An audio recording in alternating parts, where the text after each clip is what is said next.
Genial. Sí, todo fue el miércoles que no se sabía si es que sí, si es que no, y ya. Bueno, y el martes también. Bueno, ya, chicas, hoy día nos toca ver todo lo que es la parte de obstrucción intestinal. Esta parte es bien importante, ya. ¿Ya vieron obstrucción intestinal en teoría? Esta semana. Ujú. Ya,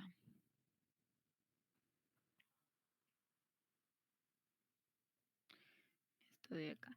¿Qué han hecho? ¿Obstrucción intestinal de delgado o de grueso?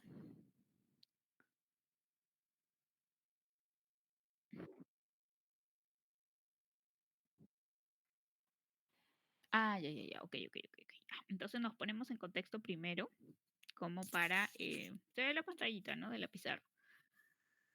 Ya, perfecto. Entonces, nos vamos a poner en contexto. A ver, chicas. Primero, cuando hablamos de obstrucción intestinal, básicamente lo que estamos hablando es que ha habido una detención del pasaje normal del tránsito que hay desde el alimento cuando ingresa por la boca hasta la salida de este ya en forma de desecho por el ano, ¿no?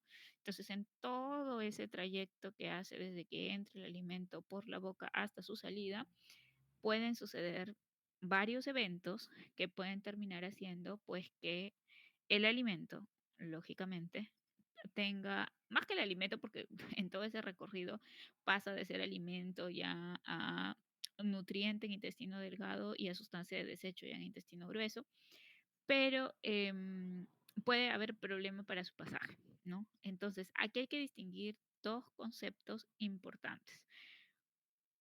Mm, la doctora, quiero saber exactamente para hablar el mismo lenguaje, ¿qué terminología está utilizando? ¿Está utilizando o les ha hablado sobre el hilio mecánico y el hilio paralítico?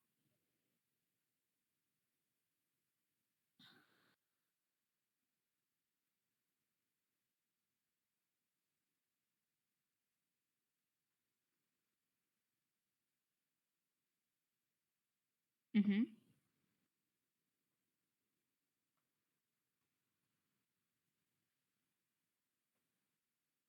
Ah, ya, como que, ya, ya, ya, ok, ok, ya, eso es lo que quiero que les quede claro. Ya, les digo esto porque ya normalmente antes se utilizaba la palabra hilio como sinónimo de detención del pasaje del tránsito intestinal y se hablaba de dos tipos de hilio. Se hablaba del hilio mecánico, ya, mecánico. Este concepto, esto sí es bien importante porque en cirugía lo van a repetir a cada rato, ¿ya? Entonces sí tiene que ir en su cabeza como que un abordaje de saber qué es lo que están hablando de cada uno. Entonces teníamos el hilio mecánico y el hilio paralítico, o también llamado adinámico, ¿ya? Y dentro de lo que es el hilio mecánico, entonces a los dos se les llamaba hilio, ¿no? Entonces teníamos dos tipos de hilio, digamos, el hilio mecánico y el hilio paralítico o el hilio adinámico. Pero digamos que lo correcto o lo ideal es que el verdadero hilio, que es la detención del pasaje por el peristaltismo, o sea, lógicamente el alimento va pasando por todas las distintas partes del tracto gastrointestinal por el peristaltismo, ¿no? Van habiendo ondas peristálticas y va avanzando el alimento, va avanzando el alimento. Cuando en algún momento este peristaltismo se detiene, ¿no? Por alguna razón, entonces todo el tracto gastrointestinal se paraliza. Por eso se le llama hilio paralítico o adinámico, ¿no? Algunas literaturas hablaban del hilio mecánico, pero en verdad, o sea, lo ideal, el hilio mecánico no es otra cosa, ya, y lo vamos a poner acá de otro colorcito, el hilio mecánico no es otra cosa que sinónimo de obstrucción intestinal, ya. Entonces, por eso les decía que no sé cómo habrá hecho la doctora, cómo les había abordado el tema, pero digamos que para evitar esas confusiones del ilio, lo que se debería utilizar, o lo correcto, digamos, que se recomienda es hablar de obstrucción intestinal y del ilio paralítico o ilio adinámico, o simplemente ilio. Cuando hablamos del ilio, se supone que estamos hablando del ilio paralítico y dinámico. Y cuando hablamos de obstrucción intestinal, a lo que antes se le llamaría ilio mecánico. Entonces, cuando ustedes van a leer sus artículos y todo, ya cuando seguramente si son artículos más recientes, simplemente se va a hablar de obstrucción intestinal y de ilio. Ya sabemos que obstrucción intestinal es una cosa y el ilio nos estamos refiriendo específicamente a este, al paralítico o adinámico, no al mecánico, que es el sinónimo de obstrucción intestinal. ¿Sí? ¿Me van siguiendo? Sí, doctora. Sí, sí, sí, sí, ya. Entonces, cuando hablamos de obstrucción intestinal, que es nuestro tema, ya que es nuestro tema, básicamente acá, aquí en este caso, el problema ha sido que se ha perdido o se ha disminuido el peristaltismo. No hay ondas peristálticas y por lo tanto todo peristaltismo, ¿no? Bueno, me salió medio chueco. Ya, pero como hay, no hay ondas peristálticas, entonces se supone que todo el tránsito se detiene. Ahora, no se va a detener por segmentos. No es que se detiene un segmento de repente de intestino delgado, grueso. No, cuando ocurre el ilio por detención del peristaltismo, por pérdida del peristaltismo, básicamente se detiene todo. Y cuando hablamos de obstrucción intestinal, su mismo nombre lo dice, ya obstruido el tracto gastrointestinal es por una causa mecánica. O sea, la causa es mecánica. Aquí el problema no es el peristaltismo. El peristaltismo está bien. Las ondas peristálticas ocurren. El problema es que en ese trayecto de la luz intestinal, ¿no?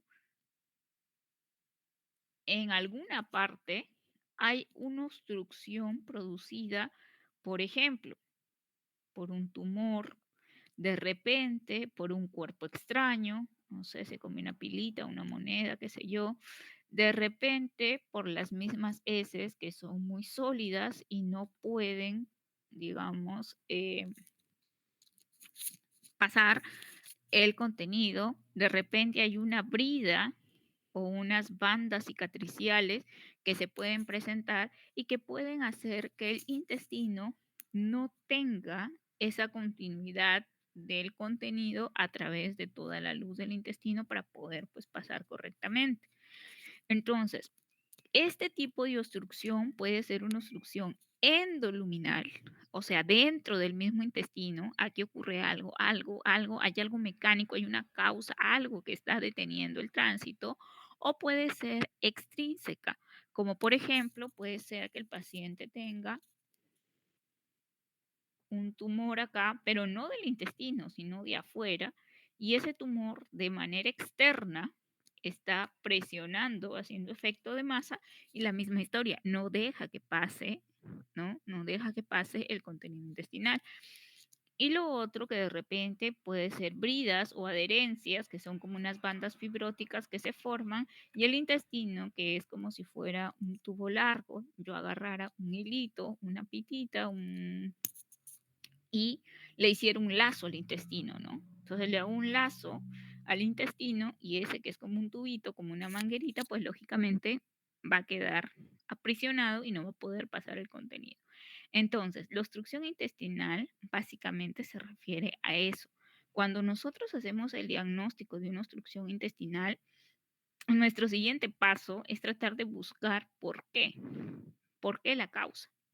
Entonces, dijimos que la obstrucción intestinal básicamente lo que va a hacer es, ocurre o hay algún elemento extraño que no debería estar dentro de lo que es el tracto gastrointestinal. Entonces, ya teniendo en cuenta, miren que aquí el problema es el peristaltismo. Aquí por si acaso el peristaltismo está normal. ¿Ya? Aquí con el peristaltismo no ha ocurrido nada, sino que hay algo que está evitando el pasaje del contenido a través del intestino.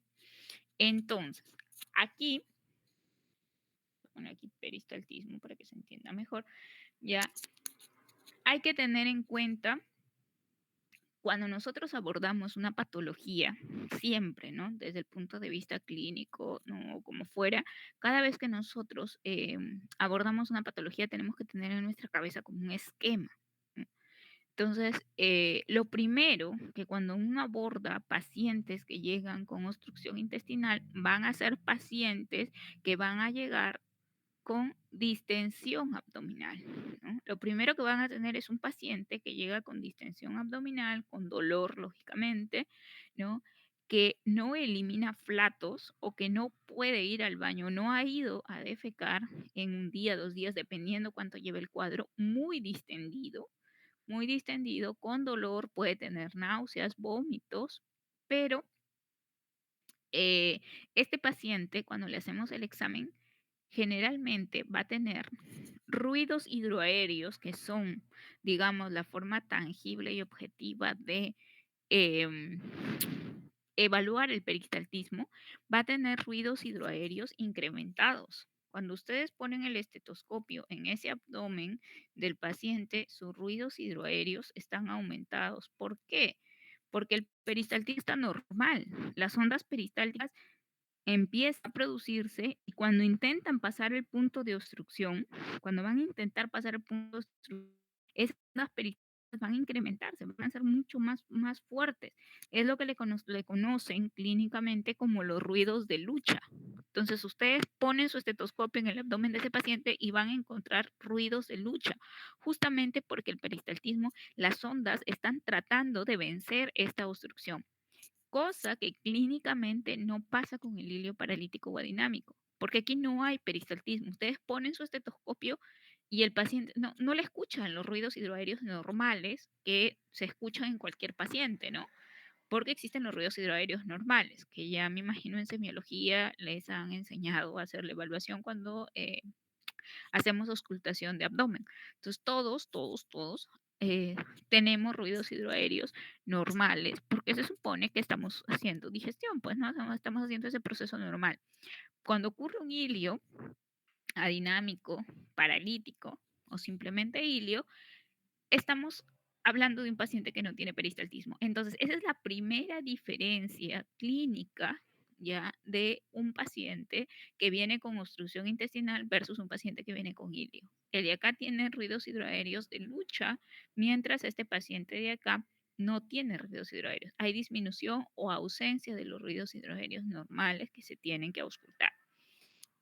Les menciono esto y les estoy haciendo esta introducción, que digamos es un poco medio clínico-quirúrgica, porque de esto, que entiendan y comprendan bien esto, van a ser los signos radiológicos. De aquí salen toditos los signos radiológicos, ¿ya? Entonces, para que se entienda un poco mejor. Ya. Ahora, por otro lado, cuando ustedes estén evaluando a un paciente donde tienen que descartar que ese paciente tenga obstrucción intestinal, es bien importante que ustedes sepan si están en el escenario de hilio o están en el escenario de obstrucción intestinal. ¿Por qué? ¿Por qué es tan importante? Porque este paciente se resuelve clínicamente. Aquí el tratamiento es médico, mientras que este paciente tiene que ir la mayoría de veces a sala. Si el paciente no le resolvemos el problema de solucionar esta obstrucción, ¿qué va a suceder si es que el intestino está obstruido y no hay pasaje del contenido? ¿Qué va a pasar con ese intestino? ¿Qué creen que va a ocurrir con ese intestino? Se puede perforar, ya, correcto. ¿Qué más? Hipertrofia. Mm, para hacer hipertrofia tendría que incrementarse el volumen o tamaño de las células de la capa muscular del intestino, pero es un poco difícil porque suelen ser cuadros agudos. No daría tiempo para la hipertrofia.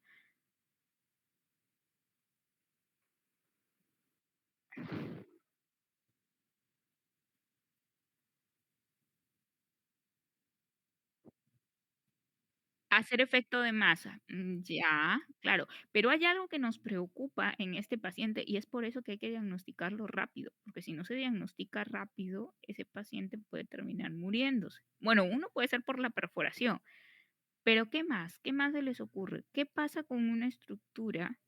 El intestino tiene irrigación, Sí, ya, tiene irrigación el intestino. Y ahora tienen algo que el intestino está como que lo estrangula, ¿no? Que no está dejando que pase el contenido. Como dice Camila, cuando no pasa el contenido hay traslocación bacteriana, ¿no? Se infecta toda esa parte y se puede perforar, sí.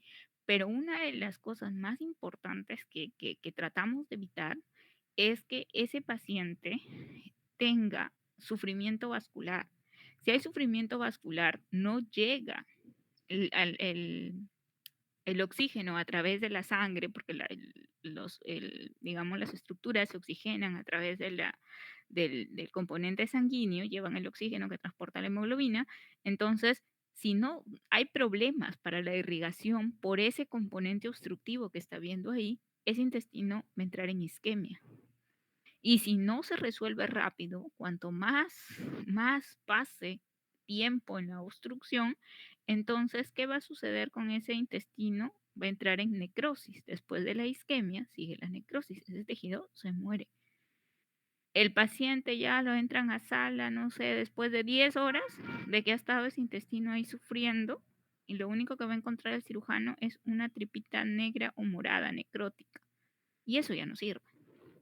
Entonces lo que tiene que hacer es resecar. Bueno, si es un pedacito, le hacen una anastomosis y ya está. Pero si es un segmento largo del intestino que ha tenido sufrimiento vascular, pobre paciente, porque se va a quedar con síndrome de intestino corto y todas las complicaciones que eso trae.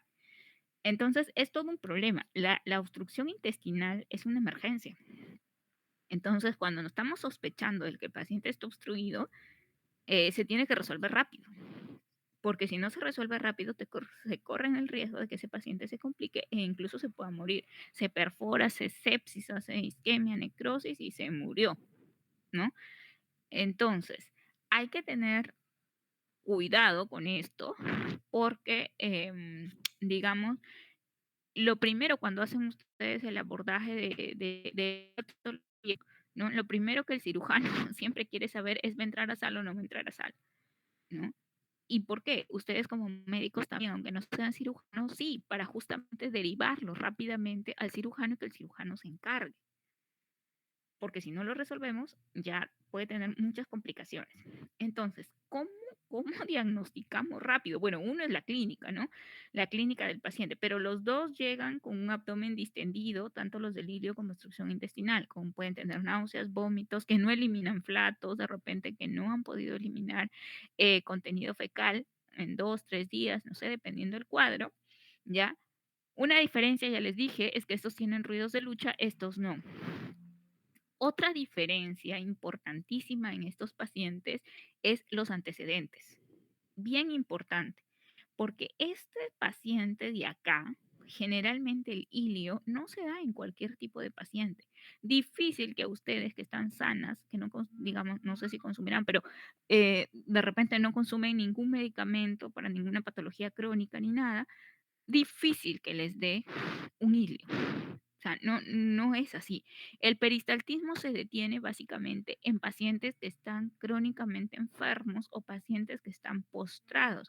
Es muy esperable en un paciente, por ejemplo, que tiene alguna patología tipo sepsis, tipo sepsis, perdón, alguna patología tipo sepsis, o de repente algún paciente que está crónicamente enfermo, que está en la UCI, o pacientes que están utilizando medicamentos que disminuyan el peristaltismo. ¿Qué medicamentos disminuyen el peristaltismo? ¿No? Ahí tenemos todo un grupo enorme de medicamentos que disminuyen el peristaltismo, como por ejemplo los opioides, los pacientes que utilizan medicamentos psiquiátricos, pacientes psiquiátricos que utilizan algunos grupos de medicamentos que también uno de sus efectos colaterales es la disminución del peristaltismo. Ese tipo de pacientes generalmente son los que van a presentar ilio, no cualquier paciente. Mientras que la obstrucción intestinal, aquí hay que entender dos conceptos importantes. Cuando nosotros hablamos de obstrucción intestinal, básicamente nos estamos refiriendo a el intestino, ¿no? Que está afectado, ya sea delgado o sea grueso. ¿ya? Entonces, cuando yo tengo un paciente con obstrucción intestinal, mi siguiente pregunta tiene que ser, ¿dónde está el punto de obstrucción? O es de intestino delgado o es de intestino grueso, ¿ya? Aquí, intestino grueso. Hay algunas clasificaciones que hablan de obstrucción alta y obstrucción baja, ¿ya? Y no se refieren a que alta es el delgado y baja es el grueso, por si acaso. Se refieren básicamente a si la obstrucción es por encima del TRACE o por debajo. Hay unos que también hablan de obstrucción alta, media, baja. Hay varias clasificaciones que ya las van a ver con los cirujanos, ¿ya? Pero básicamente, desde el punto de vista de radiología, nos interesa si es que se obstruyó a nivel del intestino delgado o a nivel del intestino grueso. Según la teoría que ustedes han tenido, cuando hablamos de obstrucción intestinal, ¿dónde se produce la mayor cantidad de obstrucción intestinal? ¿En qué parte del intestino? ¿En el delgado o en el grueso?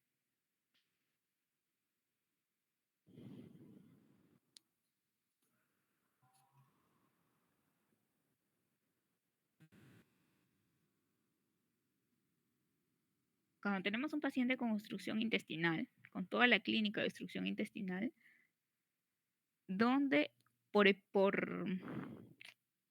porcentaje de presentación, ¿dónde es que se presenta con mayor frecuencia? ¿En el delgado o en el grueso? ¿Dónde buscamos? Eh, ¿Podría ser en el ilion, doctora? En el delgado, Sí, en el delgado. en el delgado. Ya.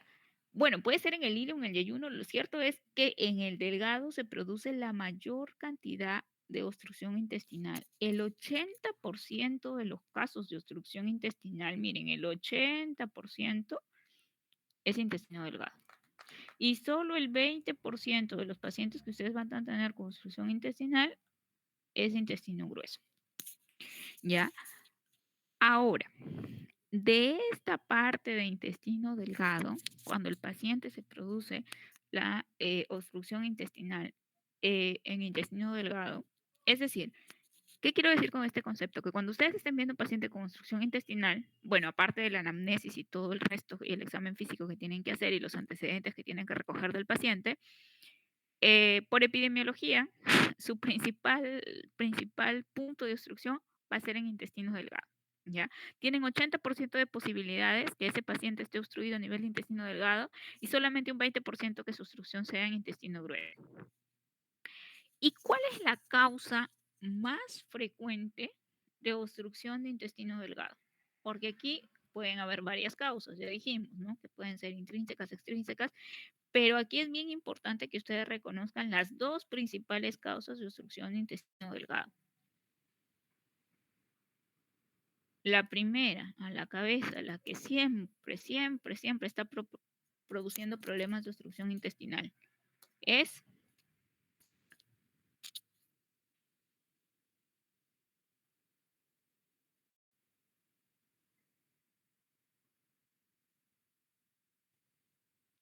es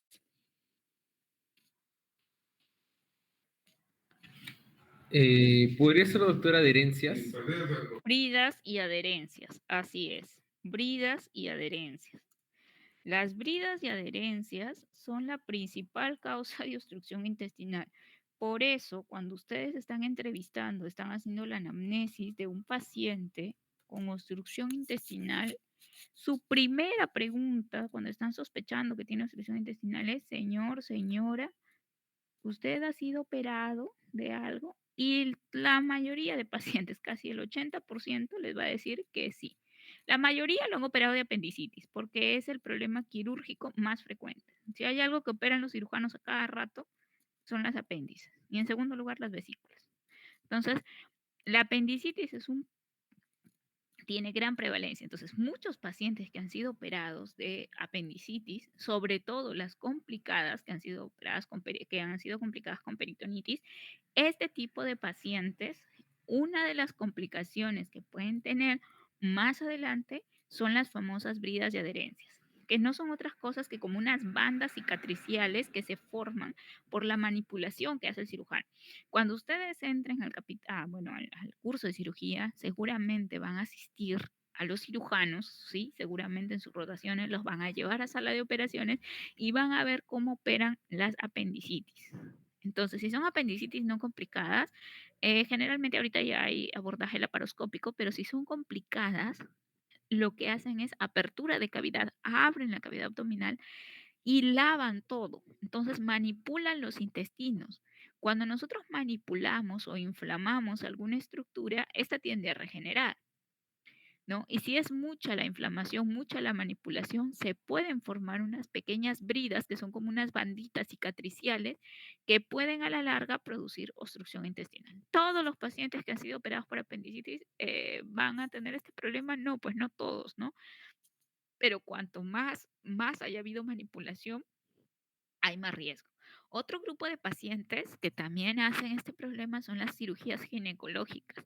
Muchos de sus pacientes que van a llegar con obstrucción intestinal son señoras que les han hecho histerectomías, son señoras que les han operado de problemas de ovario o pacientes con hiperplasia benigna de próstata de repente o alguna operación pélvica. Son la gran mayoría de pacientes este tipo de pacientes tienden a hacer o tienden a tener o a entrar al grupo de riesgo de que puedan hacer en algún momento de su vida obstrucción intestinal. Entonces, cuando ustedes están haciendo la anamnesis de un paciente con obstrucción intestinal, su primera pregunta tiene que ser si es que ha sido o no ha sido operado. Si ha sido operado, punto para ustedes. Si no ha sido operado, échense a buscar que de repente no es obstrucción intestinal o es la segunda causa. ¿Cuál es la segunda causa de obstrucción intestinal de intestino delgado específicamente? ¿Neoplasias? No.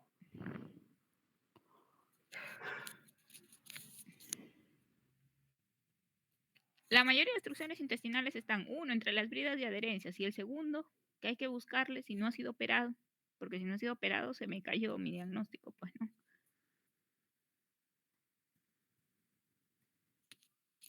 Las hernias. Ahorita vamos a ver unos dibujitos bien prácticos que tengo ahí en una presentación para que vean cómo las hernias de pared, o sea, hablamos de las inguinales específicamente, pueden terminar siendo causa de obstrucción intestinal. Y estas dos son las principales causas. Claro que pueden ser cuerpos extraños, los chiquitos, los bebitos que se paran tragando todo, justamente cuando se tragan una moneda, una pila, lo que fuera, uno de los grandes, digamos, miedos del pediatra es que en algún momento de que va pasando por todo el tracto gastrointestinal pueda, pueda hacer algún problema de obstrucción intestinal. Básicamente, ¿no? En estos chiquitines, nosotros lo que hacemos es, se tragó la moneda, ay, ya señora, tranquilícese, calma, el niño está tranquilo, no tiene ningún signo de alarma, se le hace una radiografía y se va mirando cómo es, se le van haciendo controles, cómo es que va pasando hasta que finalmente lo expulse. Si durante toda esa expulsión no tuvo ningún signo de alarma, tranquilos. Si no, el riesgo latente es que en algún momento de su recorrido se quede atascado y lógicamente pues haga un cuadro de obstrucción intestinal. Pero son raros, pues, o sea, en comparación de los de acá, ¿no? No es la principal causa. Neoplasias es otra de las causas importantes, también parásitos. Por ejemplo, ascaris lubricoides en zonas que son endémicas, ¿no? Por ejemplo, en parasitosis, pacientitos de la selva, por ejemplo, pueden llegar obstruidos así con todos los parásitos metidos ahí como un bollo en el intestino, ¿no? Que cuando lo abre el cirujano ahí se encuentra con los parásitos que están que se mueven toditos. Entonces, pero esos ya digamos son las causas menos frecuentes, pero las dos principales son estas.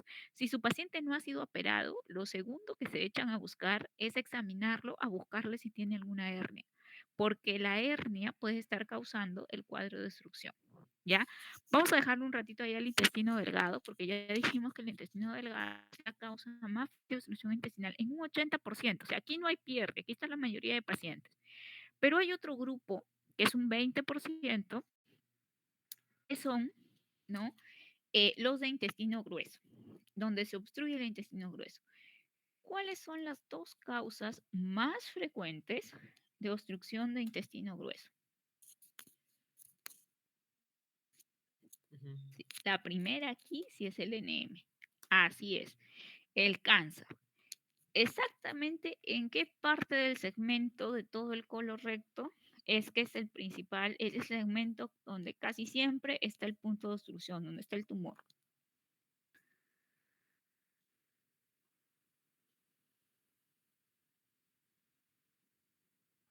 ¿En qué parte?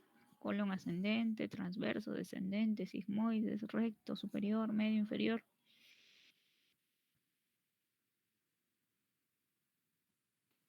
¿En el sigmoides? Sigmoides, sigmoides. Sigmoides es la parte. Cuando ustedes vean a un paciente con obstrucción intestinal, ¿ya? Este paciente no es cualquier paciente, pues. Este generalmente son los viejitos. Viejitos con rectorragia o que han estado perdiendo sangre con TBN positivo. Generalmente las obstrucciones intestinales de intestino delgado son más aparatosas. Estas de intestino grueso, como el intestino es grueso, tiene más calibre, tienden a ser subagudas, ¿ya? La clínica no es tan aparatosa como este paciente de acá. Y siempre es el viejito que ha perdido peso, ¿no? Entonces, ya por ahí tienen que ir más o menos ubicándose, ¿no?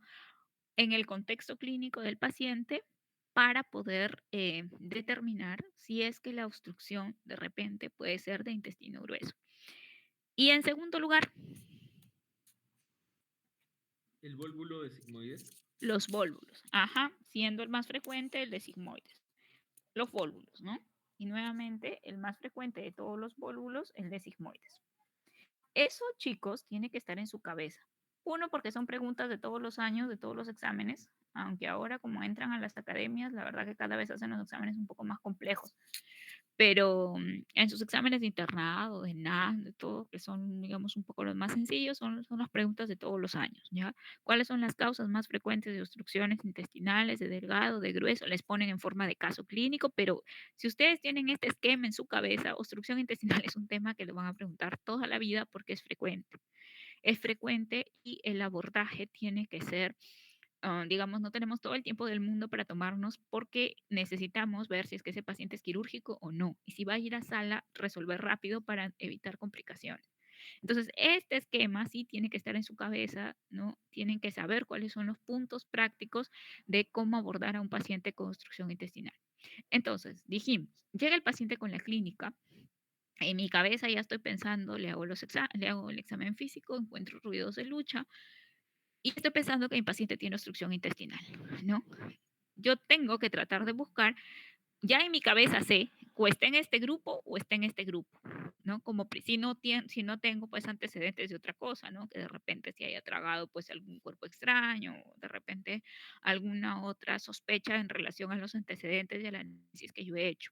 Pero si no es así, aquí está la mayoría de pacientes, sobre todo en este 80%. El siguiente paso, el siguiente paso es efectivamente em, asegurarme que estoy frente a un paciente con obstrucción intestinal, porque con la clínica nomás no lo voy a meter a sala.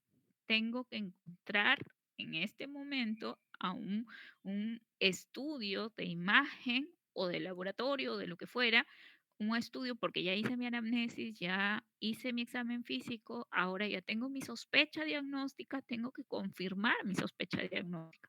Entonces, ¿cómo confirmo que de verdad mi paciente tiene obstrucción intestinal? ¿Qué tipo de estudio le pido? ¿Cuál es el tipo de abordaje aquí? ¿El laboratorio me ayudará? No, no, doctor. Creo que sería estrictamente imagenológico. Y primero sería una radiografía. Exacto. Ujú. Bueno, el laboratorio no me va a ayudar, ¿no? A menos que esté escéptico para ver cuánto ya, pero eso ya sería complicado. Estamos hablando de una obstrucción intestinal que todavía estamos en la parte de diagnóstico inicial. Entonces, aquí lo que necesito es, ya clínicamente tengo los antecedentes, tengo todo, ya tengo el examen físico. Mi siguiente paso es, ¿tiene o no tiene obstrucción intestinal para definirlo y ver si es que va a ir a sala o no va a ir a sala y mandarlo con el cirujano? Eh, y como dice Gustavo, dentro de las imágenes tengo que empezar, lo primero que pido es una radiografía de abdomen. ¿Servirá la ecografía?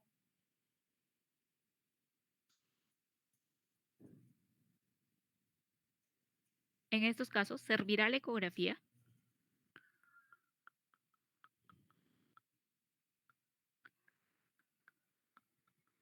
¿Qué opinan? Sospecho que tiene obstrucción intestinal mi paciente. ¿Lo mando a ecografía?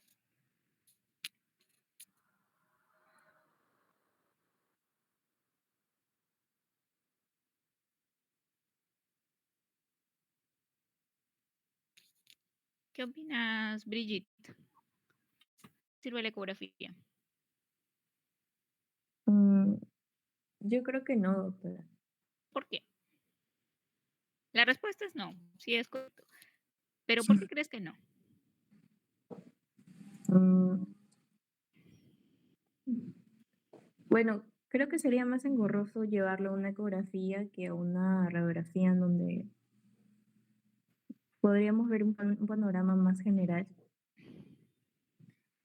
Ya, ni tanto, ¿ah? Más bien es más engorroso, creo, hacerle la radiografía que la ecografía. Pues tu paciente está mal, puedes llevar el ecógrafo y en la cama del paciente nomás hacerle. La radiografía, bueno, también existen las radiografías portátiles, ¿no? Se lleva el equipo portátil y se le toma, pero no va por ahí la razón. Más por una cuestión de tiempo y eso no iría por ahí. Doctora, ¿podría ser por el hecho de que la mayoría de estas patologías genera que en el abdomen se acumule mayor cantidad de aire y eso podría dificultar la lectura en la ecografía? Exacto, esa es la razón. Al inicio, cuando empecé a hablar de obstrucción intestinal, ¿qué les dije? ¿Cómo va a llegar el paciente con obstrucción intestinal? Distendido.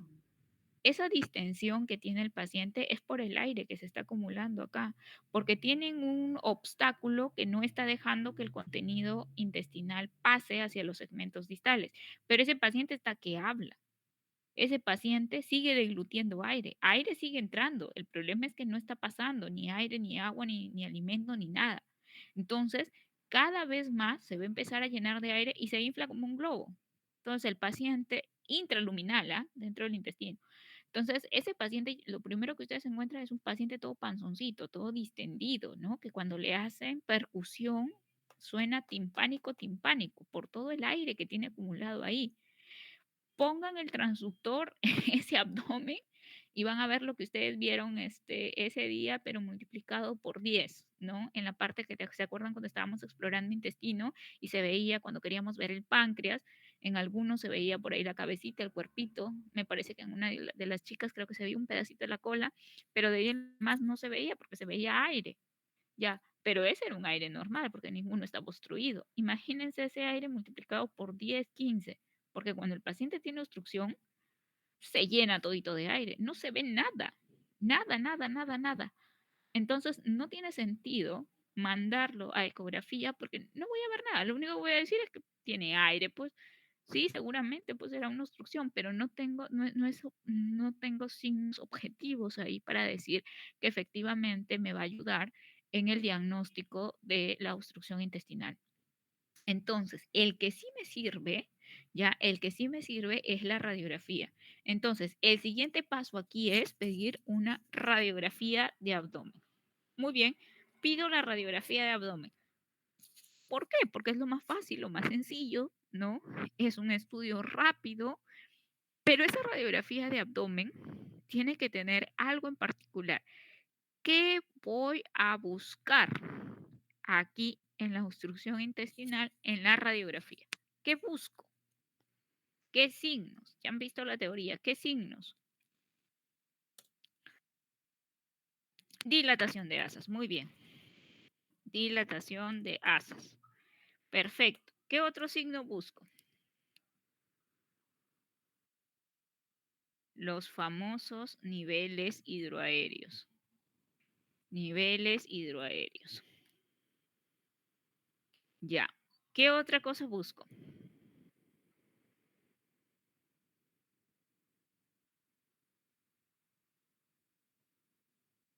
Hay un signo, doctora, que se llama de collar de perlas. El signo del collar de perlas. Ya, perfecto. El signo del collar de perlas. Lo voy a poner entre comillas porque de aquí vamos a hacer una aclaración con el collar de perlas. Ya. Signo radiológico del collar de perlas. ¿Qué otra cosa busco? o que pueden encontrar.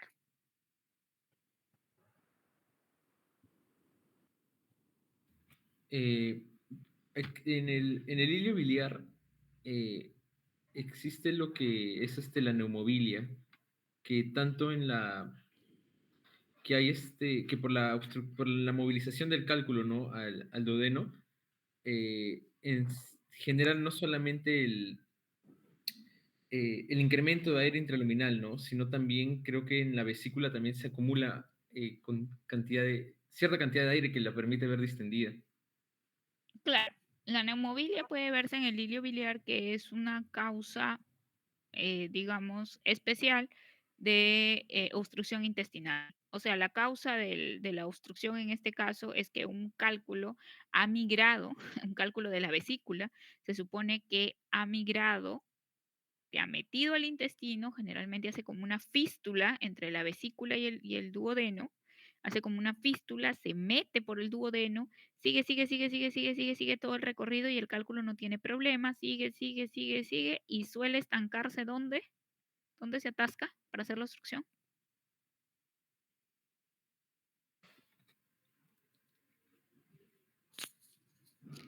Me parece que esto lo íbamos a hacer de aquí, pero más bonito es con estos dibujos que se entiende mejor. En el caso del hilio biliar es un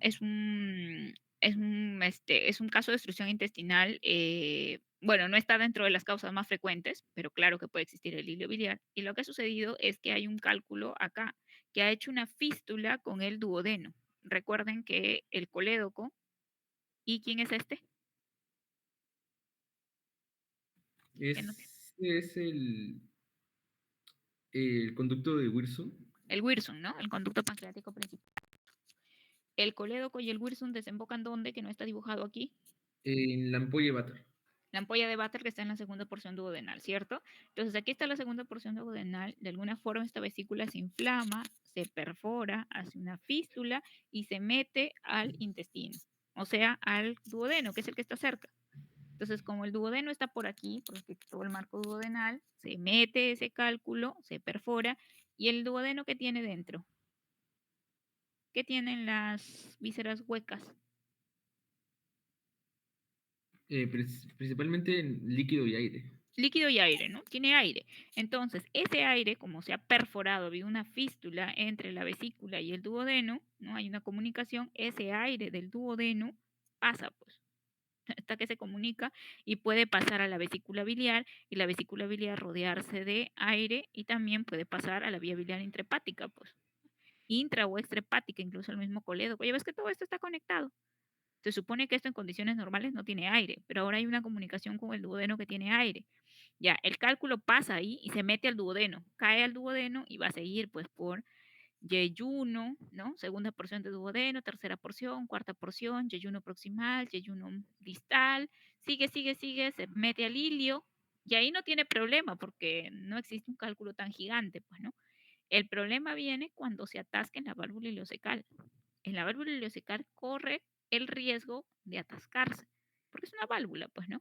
Y dependiendo del tamaño del cálculo, se atasca ahí y no permite el paso. A eso le conocemos como hilio biliar. La causa es un cálculo impactado en la válvula ileocecal, producto de esa fístula que ha habido entre la vesícula biliar y el duodeno, ¿no? En este caso. Y el aire, como ustedes mismos han mencionado, como menciona Gustavo, pasa, ¿no? Hacia lo que es vesícula y hacia la vía biliar. Entonces puede haber neumobilia, aire en la vía biliar, sea vesícula o en los conductos, ¿no? Ya, eso no lo vamos a ver en todas las obstrucciones intestinales, salvo en el caso del hilio biliar. Ya, por eso lo estoy poniendo aquí entre comillas. Ya, ¿qué otra cosa podemos ver? Se les están escapando dos cosas importantes. Puede ser el signo de la garra o invaginación intestinal. Ya, pero esos son en casos específicos, en intususcepciones. Ya, puede ser el signo del agar.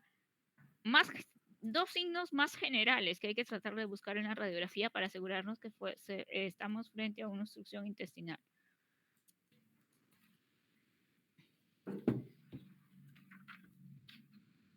Signos, bueno, no más que signos, hallazgos. Garra, esto es en intususcepción.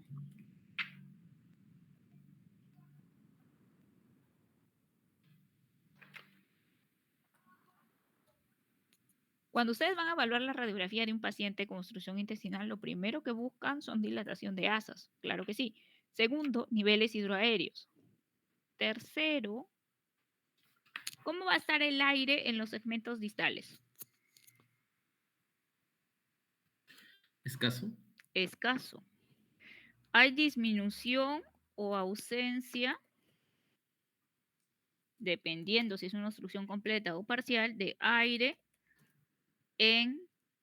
Específicamente podemos verlo en todo lo que son segmentos distales, dividiendo el abdomen en dos partes, en abdomen superior y en abdomen inferior, o lo buscamos en la última parte donde tiene que llegar, en ampolla rectal o segmentos distales, ¿no? Depende, algunos solamente si la obstrucción es más baja, solo en los segmentos distales, otros de repente todo. Ya. Y lo otro es un signo que así como el collar de perlas, quizás este de la garra lo vamos a poner más abajito porque él es medio especial también. No se da en todos los casos, se da en intususcepción en este caso, que también puede ser una causa de obstrucción. Y hay otro, como el collar de perlas, que es la ¿Pila de monedas? pila de monedas. Ese es más frecuente que el collar de perlas. Ya. De estos, estas dos, las dos primeras, casi siempre las van a ver. Casi siempre. ¿Ya? Si tenemos que ponerle, casi siempre las vamos a ver. La disminución o ausencia, esto va a depender, ¿no?, del grado de obstrucción. Puedo tener una obstrucción parcial o una obstrucción completa. Más o menos sí las puedo ver. La pila de monedas igual, puedo o no puedo verla. El collar de perlas se va a ver sobre todo cuando el contenido del paciente, su contenido intestinal, sea predominantemente líquido. De repente yo pues tengo un paciente que se ha obstruido y pues él había comido sólido y líquido y bueno, pues todo su intestino tiene una mezcla ahí de sólido con líquido y probablemente vea pila de moneda. Pero cuando el paciente más tiene contenido líquido, líquido más que sólido, ya generalmente el signo del collar de perlas. Ahorita lo vamos a chequear bien cuando veamos las imágenes, ¿ya? Signo de la garra y neumobilia, como les dije, estos son para casos específicos. Este es en el caso de intususcepción y este es en el caso de neumobilia, ¿ya? ¿Han revisado algún otro signo radiológico con la doctora? ¿O básicamente han hecho esto nada más?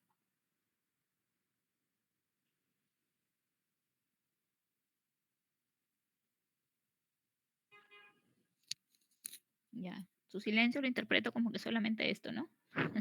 Ya. Entonces,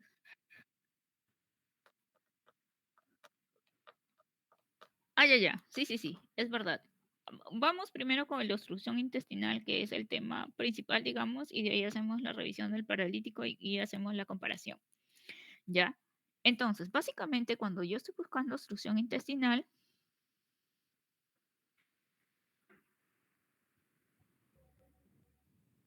básicamente estos son los que más voy a encontrar. No, bueno, me estoy olvidando el collar de perlas. Ya, estos, como les digo, son un poco más específicos. Ah, ya, me decías del asa centinela, Camila. ¿Eso lo han revisado en asa centinela en hilio paralítico? ¿Estás segura? ¿Así se los ha mencionado?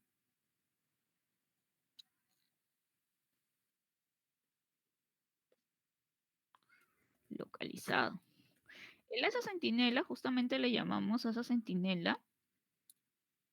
No sé exactamente qué habrá querido decir la doctora ahí, pero el asa centinela es que creo que ella les habla pero les ha dicho hilio paralítico. El hilo paralítico es dependiendo del contexto. Yo puedo encontrar asa centinela en hilio paralítico,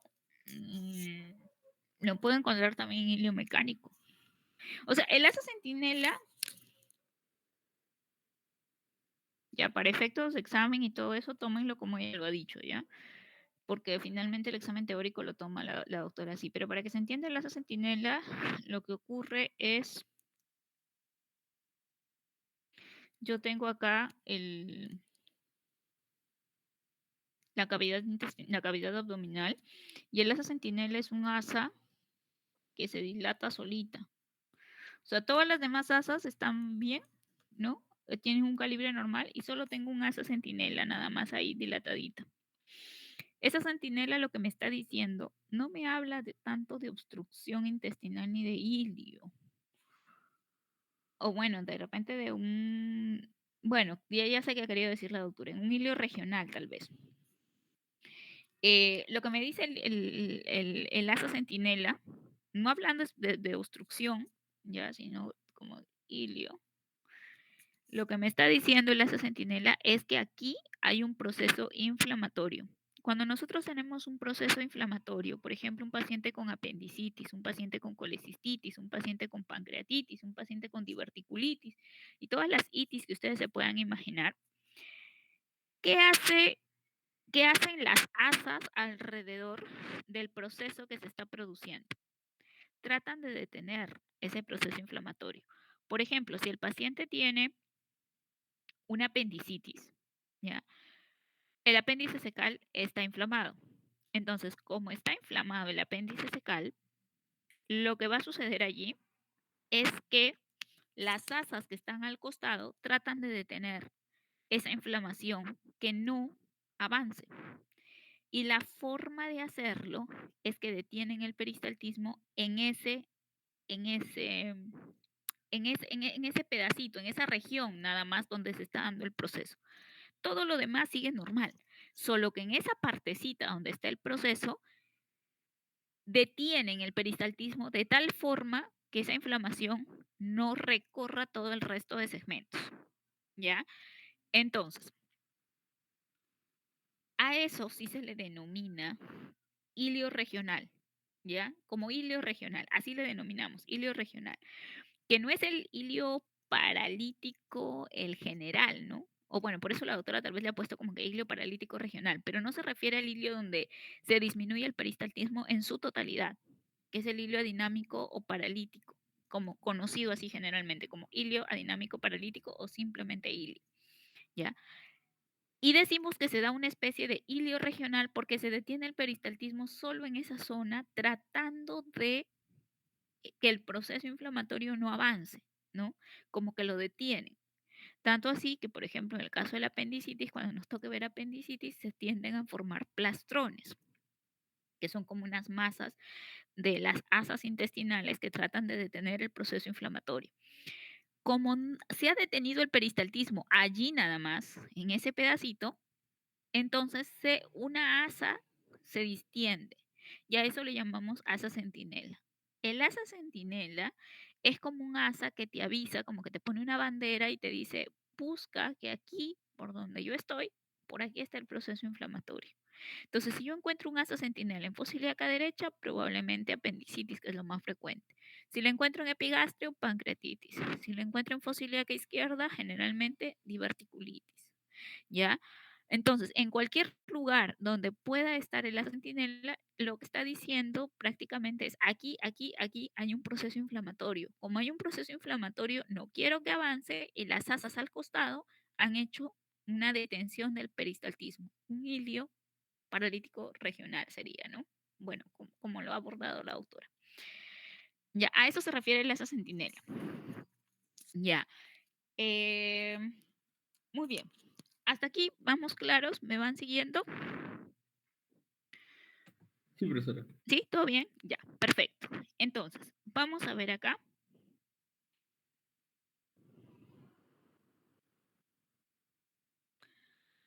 No lo había mencionado porque es más fácil cuando vemos los dibujitos, ¿ya? Cuando tenemos nosotros la obstrucción intestinal y van a estudiar ustedes obstrucción intestinal, van a escuchar hablar de estos dos términos de asa cerrada y asa abierta, ¿ya? El asa cerrada, como su mismo nombre lo dice, es como un lazo que se le hace al intestino, a la tripita, ¿no? En este caso, por ejemplo, estas líneas que estamos viendo aquí son bridas y adherencias, pero miren cómo han obstruido el intestino en dos puntos, aquí y aquí. Cuando la obstrucción es en asa cerrada, tiene más riesgo de complicación, más riesgo de isquemia, más riesgo de necrosis, con la consecuente perforación en su momento. ¿Ya? ¿Por qué? Porque son dos puntos de obstrucción. No hay forma que logre pasar por estos 2 puntos de obstrucción el contenido. Entonces, el asa cerrada es mucho más grave que el asa abierta. Felizmente, la gran mayoría son de asa abierta, ¿ya? Felizmente. Bueno, asa abierta, como su mismo nombre lo dice, solo hay un punto de obstrucción, aquí nada más. Las asas cerradas pueden ser producidas principalmente por bridas y adherencias y los vólvulos. Los vólvulos son el típico ejemplo de las asas cerradas. El intestino se da la vuelta sobre su propio eje, ¿no? Y hace esta especie de rotación como de un lazo sobre el mismo y finalmente tiende o su principal riesgo es que se estrangule, ¿no? Les había dicho que puede haber una obstrucción completa, ¿no? Y ya puede haber una obstrucción parcial dependiendo de la etiología que estemos viendo. Pueden haber obstrucciones simples, ¿no? O sea, no complicadas, en otras palabras, y las obstrucciones ya que tienen compromiso de la vasculatura. Como les dije al inicio, lo que más nos preocupa con estos pacientes es que se comprometa la vascularidad. Si se compromete la vascularidad, ese paciente está frito, ¿no? Porque ese intestino, cuando ya se le opere, simplemente ya va a estar necrosado. Entonces, quienes tienen más riesgo de estrangularse son los vólvulos, porque son asa cerrada, y también las hernias.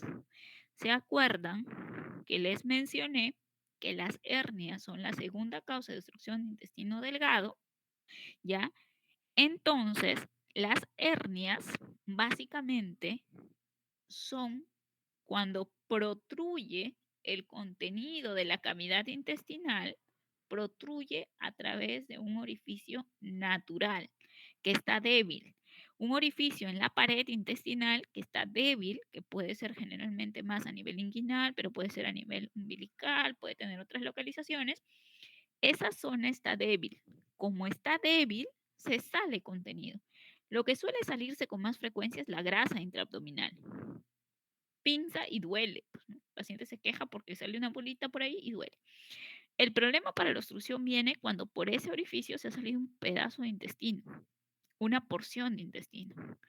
Entonces, en algunos pacientes, estos regresarán, ¿no? Regresarán.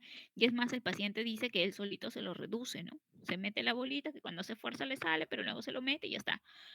Pero va a llegar un momento en que esa bolita ya no se va a poder reducir y ocurre porque la hernia se encarcera, ¿no? Se atasca. Entonces no puede regresar, no puede regresar. Y al no poder regresar, pues lógicamente va a ser un doble punto de obstrucción, porque no es que se va a salir un pedacito, se salen 2 puntos aquí que hacen como un asa cerrada también, ¿no? Por lo tanto, las hernias también tienen mucho riesgo de encarcelarse, a diferencia de las bridas que te dan como que un poquito más de tiempo, a menos que haya sido una brida que te ha causado una asa cerrada. Pero si te ha causado un asa simple, no hay problema, te da un poquito más de chance. Pero cuando son hernias hay que tener mucho cuidado porque mientras esto no se reduzca, hay sufrimiento vascular con la consecuente isquemia y posteriormente necrosis. Hay muchísimas más causas, solamente yo les he dado las principales y las que tienen que estar en su cabeza. A la cabeza, bridas y adherencias, en segundo lugar, hernias. Pero de ahí hay muchos más, ¿no? Están, por ejemplo, el iliobiliar que mencionaba Gustavo, está la intussuscepción, que es cuando una parte de un segmento del intestino se mete dentro de otro segmento más grande. Están los vólvulos, bueno, las estenosis por radiación, por inflamación, por cuerpos extraños, por parásitos, así nacieron, tienen una atresia, muchas causas, ¿ya? Pero las principales son las que hemos mencionado al inicio, ¿ya? Entonces, buscamos los signos radiológicos.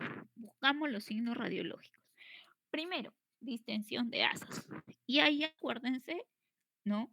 De cuáles son los calibres normales para las asas intestinales. ¿Cuánto era como máximo el asa intestinal que debía medir el asa delgada? 3. 3 centímetros. Más de 3 centímetros, un asa intestinal delgada ya está distendida, ¿no? Ujú. Hasta 3 centímetros es el punto límite. Si mide más de 3 centímetros, otros dicen más de la altura de un cuerpo vertebral, ¿no? Midiendo el cuerpo vertebral, que más o menos mide como que 4 centímetros, entre 3,5 y 4, también puede tomarse como referencia. Esto si no tengo, pues, digamos, una regla o si estoy en un pack digital, de repente la forma de medirlo, me guío y más o menos digo, un cuerpo vertebral más o menos mide 4 centímetros de altura, entonces si está más grueso el calibre que la altura, haciendo una aproximación, definitivamente está distendida, ¿no? Ese es el primer signo radiológico que yo voy a buscar, ¿ya? En segundo lugar, voy a buscar niveles hidroaéreos. Niveles hidroaéreos. Los niveles hidroaéreos, ¿en qué posición? Cuando yo tomo las radiografías de abdomen, tengo dos opciones: tomar en bipedestación o parado el paciente, o tomar en decúbito. ¿En qué? ¿En qué casos? En este caso, buscaría los niveles hidroaéreos, ¿en bipedestación o en decúbito? En Bipedestación. En bipedestación. bipedestación. En bipedestación. Entonces, siempre que ustedes estén buscando obstrucción intestinal, la radiografía que tienen que solicitar tiene que ser de pie o en bipedestación. Pero mi paciente no se puede parar, no le podemos tomar porque no se puede parar. Está postrado, de repente es una paciente que tiene parálisis de ambos miembros inferiores, no sé, no se puede parar. ¿Qué hacemos? Le tomamos en decúbito, pero con rayo tangencial, que fue el que les mostré cuando estuvimos en el hospital, la última clase, me parece. Ya, entonces con rayo tangencial. Es el equivalente. Igual, también voy a ver los niveles hidroaéreos en un paciente en decúbito, pero con el rayo tangencial. Ya, entonces, pero cuando mi paciente colabora, pido una en bipedestación. Busco niveles hidroaéreos. Les dije la vez pasada que los niveles hidroaéreos ya van a depender, que no todo nivel hidroaéreo necesariamente es patológico. Menciona la literatura que los niveles hidroaéreos, para que sean significativos, deberían medir mínimo más de 2,5 centímetros de altura. Unos dicen 2, otros dicen 2,5 centímetros. Pero lo cierto es que no tienen que ser niveles tan chiquititos, ¿ya? Si son pequeñitos y sobre todo aislados, no se deberían tomar en cuenta como niveles hidroaéreos contundentes para obstrucción intestinal. Lo otro que deben de cumplir es que deben ser mínimo 3 en una sola localización. Si yo tengo uno por acá, otro por acá y otro por acá, difícil, no va a tener 3 puntos de obstrucción, pues, ¿no? Al mismo tiempo no va a tener. Probablemente eso sea normal. Pero si encuentro 3 niveles hidroaéreos, todos localizados en mi abdomen superior o todos localizados en fosa ilíaca derecha, izquierda, no sé, lo más probable es que sí esté frente a una obstrucción, porque quiere decir que ahí, justamente donde están los niveles hidroaéreos, por ahí anda el punto de obstrucción, ¿no? Entonces, los niveles hidroaéreos tienen que ser mínimo 3 en una región, ¿ya? Y alguna literatura menciona que más de 2,5 de altura en centímetros. Podemos encontrar la famosa pila de monedas. La pila de monedas, ¿no? Si yo cojo varias moneditas y las pongo una sobre otra, ¿no? Que representan a las válvulas conniventes, que son del grueso o del delgado. Delgado. Del delgado, ¿no? Y como el 80% de obstrucciones están en intestino delgado, pues obviamente deducirán que encontrar pila de monedas es relativamente frecuente, dado que la mayoría de obstrucciones intestinales pues son de intestino delgado. Entonces tenemos pila de monedas. ¿Ya está? ¿Siempre vamos a ver la pila de monedas? No siempre. ¿Y qué pasa? Yo generalmente veo pila de monedas cuando hay más contenido aéreo que contenido líquido en el intestino. Ya, cuando hay más contenido aéreo veo pila de monedas. Cuando hay más contenido líquido, el paciente pues consume más líquido que sólido, o de repente en el momento en que ocurrió la obstrucción, pues su dieta había sido más líquida que sólida, no tenía tanto aire y se obstruyó. Ya no vamos a encontrar pila de monedas, vamos a encontrar el famoso collar de perlas. ¿Qué es esto? ¿Ven? Como unas burbujitas que van en línea, que no son otra cosa que las burbujas que han quedado, las burbujas de aire que han quedado atrapadas entre las válvulas conniventes en un paciente cuyo intestino tiene abundante líquido. Como tiene más líquido que aire, entonces las pequeñas burbujitas por ahí que han quedado se quedan atrapadas entre las válvulas y eso da el signo del collar de perlas. Cuando tengo más aire, ¿no? El aire se distribuye mejor y me deja ver las válvulas conniventes y es el signo de la pila de monedas. Entonces, puedo tener pila de monedas o puedo tener collar de perlas dependiendo el contenido que haya. Muy bien. Cuando el intestino delgado es el que está obstruido, recuerden cuál es la distribución normal de las asas delgadas versus las asas gruesas. ¿Dónde está el intestino delgado? ¿En el centro o en la periferia? En el centro. En el centro, ¿no? El grueso es el que sí se va hacia la periferia, colon ascendente, transverso, descendente. Por lo tanto, cuando hay distensión de asas, ¿no? Esas asas que yo voy a ver generalmente van a tener distribución central.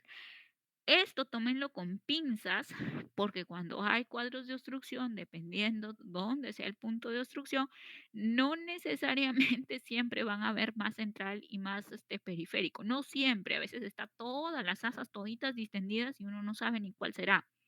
Pero hay que tratar de buscar, digamos, todos estos signos para hacer o tener la certeza en lo posible de que estamos frente a una obstrucción de intestino delgado en este caso. Entonces, distensión de asas, más de 3 centímetros. Tenemos signo de collar de perlas, tenemos signo de las pilas de monedas, ¿no? Te puede haber una localización de que las asas distendidas están predominantemente centrales, son predominantemente centrales y no debemos olvidarnos del signo principal, que son los niveles hidroaéreos. Y lo otro que no está aquí, pero es la disminución del contenido gaseoso en los segmentos distales. Miren cómo aquí el paciente cuando está en bipedestación, como el aire y la distensión de asas están hacia el hemiabdomen superior y hacia abajo tenemos algunos niveles hidroaéreos, pero hay más contenido líquido y el gas tiende a disminuir. ¿Siempre lo vamos a ver? No siempre, porque va a depender si la obstrucción ha sido completa. Si es completa, muchas veces vamos a ver imágenes como estas. No hay nada. Distendido con niveles hidroaéreos arriba y nada abajo. ¿Ya? Y si es que ha sido parcial, a veces sí vemos aire. Sí vemos aire en todo, pero tenemos los otros signos. Tenemos dilatación de asas, tenemos niveles hidroaéreos, tenemos pila de monedas o collar de perlas, dependiendo del contenido del intestino, pero sí puede haber aire en la ampolla, incluso la ampolla puede estar llena porque de repente ha sido una obstrucción parcial. Entonces, todos estos signos son signos que podemos encontrar siendo de todos los principales, los dos principales, la distensión de asas, los niveles hidroaéreos. ¿Ya? Muy bien. Entonces, si para obstrucción intestinal nos, digamos, estamos prefiriendo, dado que buscamos niveles hidroaéreos, que la radiografía sea en bipedestación, ¿nos servirá el decúbito? ¿Para qué sirve una radiografía abdominal en decúbito en general? ¿Para qué sirve? Para llevar el líquido y diferenciar entre líquido y aire. No, más bien para eso, para diferenciar líquido de aire, o sea, no sé si habrás querido decir eso porque la idea tiene que ver algo con el aire, ¿ya? Pero si tú quieres ver líquido sobre aire como patológico, es lo que tú estás buscando son niveles hidroaéreos. Y para ver niveles hidroaéreos es bipedestación o de pie. Pero el decúbito sirve para ver la distribución del gas en toda la cavidad abdominal. No del líquido, sino del gas en toda la cavidad abdominal. Porque como el paciente está acostado, el gas va a subir, lógicamente. Aquí el rayo no lo han puesto en tangencial, por si acaso. No sé si se acuerdan de la radiografía de abdomen en tangencial que les mostré.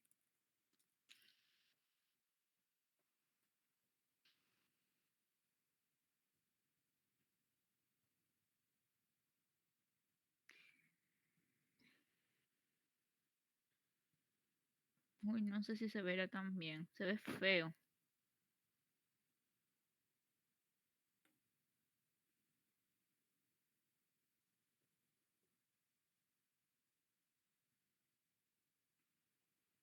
Ay, caracho.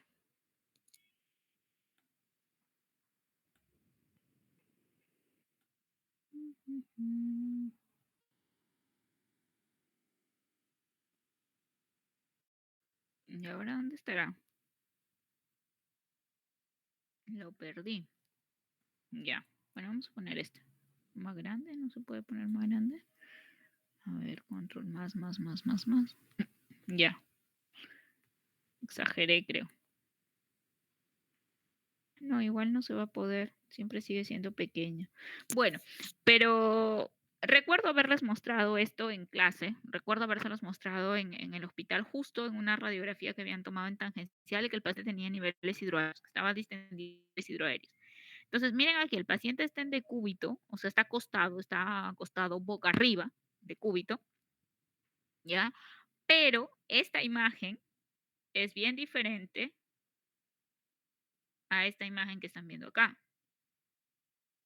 Y los dos son decúbito. Lo que pasa es que en el que se ve chiquitito que les he mostrado en internet, ese es con rayo tangencial. O sea, el rayo dispara, el paciente acostado boca arriba, el rayo dispara en forma tangencial, como que lo corta como una tangente al abdomen. En cambio, acá el rayo dispara desde arriba. Le ponen al paciente desde arriba, desde su cabeza, así como toman la radiografía de tórax en antero posterior, igualito, solo que no le toman del tórax, sino le toman del abdomen, pues, ¿no? Y con el paciente acostado hacia arriba. En cambio, con el rayo tangencial, el rayo lo colocan al costado del paciente y dispara en forma tangencial. Por eso es que la imagen se ve diferente. Cuando yo tomo en decúbito con rayo tangencial, ahí es el equivalente a la bipedestación frontal. El de cúbito simplemente es un decúbito frontal, ¿ya? El decúbito solo. Y este decúbito solo lo que me va a mostrar, ¿no? Es la distribución del gas simplemente en toda la cavidad. Miren, por ejemplo, aquí el gas se está distribuyendo hasta abajo.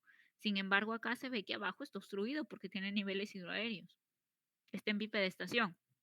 ¿Ya? Entonces simplemente sirve para eso, para ver la distribución del gas, nada más. Pero para ver niveles hidroaéreos, siempre tiene que ser de pie. Y si no puede pararse, de cúbito, pero con rayo tangencial. ¿Ya? Muy bien. Entonces, aquí, por ejemplo, ¿qué Profesora, signo? Dime. tenía una duda. O sea, la radiografía en decúbito es para ver la distribución del gas en la cavidad abdominal. Ajá. Entonces, la tangencial, ¿cuál era su principal uso? La tangencial es para ver niveles hidroaéreos en un paciente que no se puede poner de pie. Ah, ok. Ujú. Muchas gracias. Ok. Ya. Entonces, por ejemplo, aquí, ¿qué signo radiológico están viendo de los que hemos mencionado? Distensión del intestino delgado. Ya, distensión. Sabemos que es intestino delgado por la localización. Aquí está fácil, ¿no? Ujú. Es un ejemplo bien práctico. Sabemos que este paciente tiene distensión de asas intestinales que está con la localización de estas asas que están distendidas en el centro del abdomen, por lo tanto debe ser delgado, pues, ¿no? Debe ser intestino delgado. ¿Y qué signo radiológico pueden ver ahí? Pila de monedas. Pila de monedas, ¿no? Se ven las válvulas conniventes. Al verse las válvulas conniventes, es pila de monedas. Cuando nosotros estamos viendo un asa distendida en una radiografía, el asa va a estar así. Y en esta que les he mostrado, está fácil porque solamente está el asa ahí y está bien bonita y se ven las pilas de monedas. Pero hay en algunos que no va a ser no se ve tan amigable la imagen. Entonces van a encontrar un asa intestinal y ustedes siempre tienen que fijarse en las líneas radiopacas que unen las paredes. Si la línea radiopaca une pared con pared, significa que el intestino pertenece a una determinada área. Pero si yo tengo una asa distendida cuyas líneas son incompletas y no atraviesan de pared a pared, sino que más bien son incompletas, nos estamos refiriendo a otro segmento. Estas que atraviesan de pared a pared, ¿qué son? Las válvulas conniventes. Las válvulas conniventes. O sea, estoy frente a intestino delgado. Y estas, Las austras. las austras. Ajá. Y estoy frente a un grueso. Entonces, cuando tengo una obstrucción, yo tengo que echarme a buscar o válvulas conniventes o austras. En este caso, como ustedes mismos lo han dicho, está facilito, son válvulas conniventes. ¿Cómo sé que son válvulas conniventes? Porque las líneas van de pared a pared, miren. Y tienen, o sea, se traducen como el signo radiológico de la pila de monedas, que no es otra cosa que las válvulas conniventes. Muy bien. Aquí que estamos viendo la misma historia, distensión de asas intestinales. Miren, aquí la distensión es mayor, mucho mayor. No estamos viendo niveles, ¿ah? No se ven niveles hidroaéreos, pero sí las asas están bien distendidas, bastante distendidas, ¿ya? Estamos viendo qué signos. Pileras. Pila de monedas. Pila de monedas. En la parte de abajo, estas de acá, ya no tienen pila de monedas, estas de abajo, porque probablemente sea ilio, ¿no? Están súper distendidas las asas. De hecho, que si las medimos van a medir más de 3 centímetros. E incluso estamos viendo, ¿no? Aquí, esto que se ve acá, que sería que no está pintado con azul. ¿A qué correspondería? Esto, ay, puntero láser, este.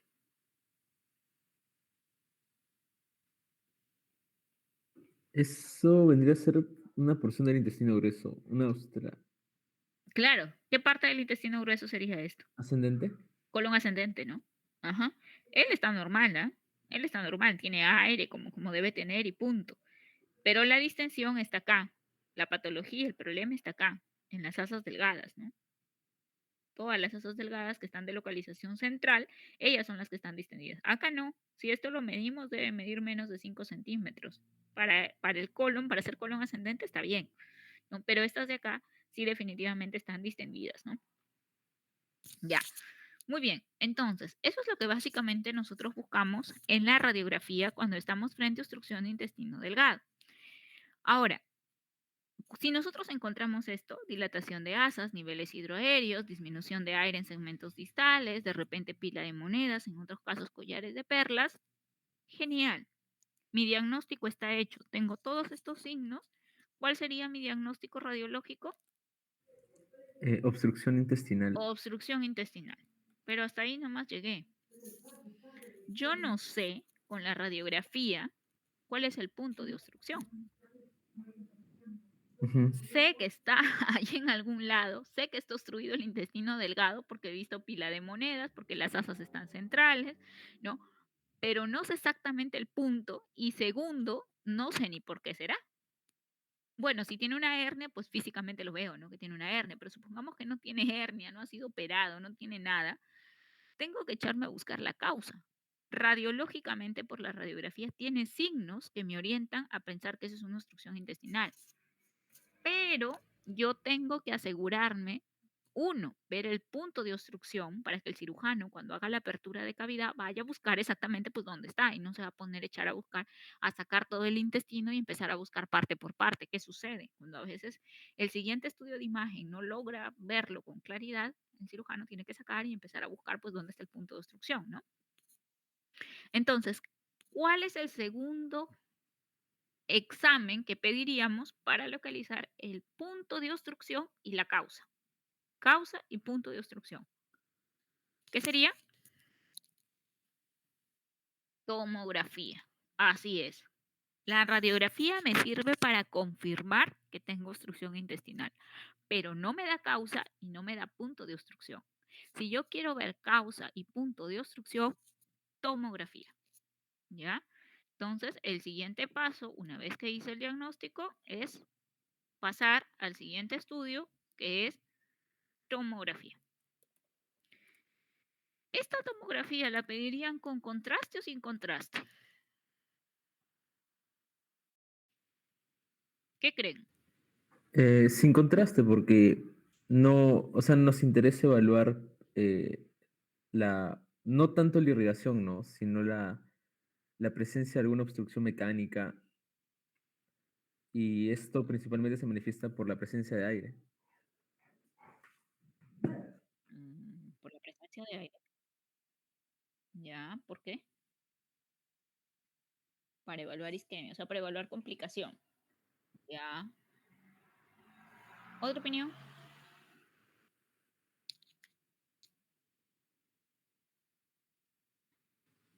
Yo creo que sin contraste, porque sería más fácil encontrar el punto obstruido, ¿no? O sea, creo que se vería más,